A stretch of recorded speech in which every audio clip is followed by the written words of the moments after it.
একসময় সাবেক প্রধানমন্ত্রী বেগম খালেদা জিয়ার হাতে উপহার হিসেবে একটি ষাঁড় গরু তুলে দিয়েছিলেন এক খামারি। কিন্তু খামারি পরিবারের স্বপ্ন, সংগ্রাম আর ভবিষ্যতের কথা চিন্তা করে সেটি আবার ফিরিয়ে দেন আপোষহীন নেত্রী বেগম খালেদা জিয়া। সেই থেকেই আলোচনায় আসে কালো মানিক নামের এই ষাঁড়।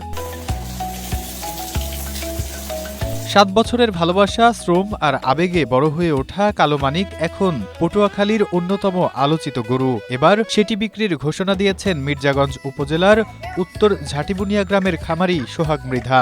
গতবার দেশনেত্রী মরহুমা খালেদা জিয়া, আমার মা, তাকে আমি গরুটা কুরবানি ঈদ উপলক্ষে উপহার দিছিলাম। সে উপহার গ্রহণ করে আমার ছেলে জিসান মৃধাকে আবার পুরনো ব্যাগে দিয়ে দিয়েছে। 12 ফুট লম্বা, প্রায় 6 ফুট উঁচু এবং ওজন প্রায় 45 মনের বিশাল আকৃতির এই ষাঁড়ের দাম চাওয়া হয়েছে 22 লাখ টাকা।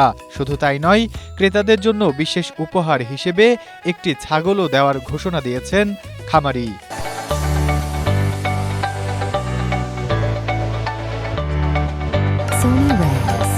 খামারি সোহাগ মৃধার স্ত্রী জানান, 2018 সালে স্থানীয় বাজার থেকে 1,37,000 টাকায় একটি গাভী কেনেন তারা। পরে সেই গাভীর জন্ম দেওয়া একটি বাছুরকে সন্তানের মতো লালন পালন করতে থাকেন।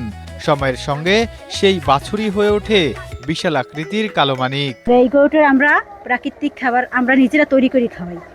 এই কলর ডাল, মুসুরি, খেসারি, কলর ডাল, তারপর মুগ ডাল, গম, ভুট্টা, ধান, সরিষা, তারপর ওই কালি জিরা, এইগুলো তৈরি দিয়ে এক রাতে মিক্সার করিয়া ভাঙানোর পর এইগুলো আমরা দানাদার খাবার তৈরি করে খাওয়াই।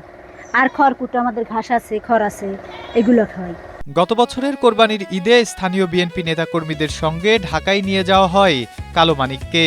বেগম খালেদা জিয়া উপহার হিসেবে গ্রহণ করলেও পরে সেটি ফেরত দিয়ে খামারির পরিবারের আর্থিক সচ্ছলতার জন্য গরুটি বিক্রি করার পরামর্শ দেন। তবে আবেগের কারণে গত বছর গরুটি বিক্রি করতে পারেননি সোহাগ।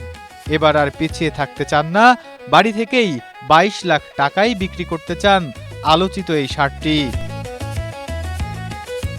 Desk report, Asia post.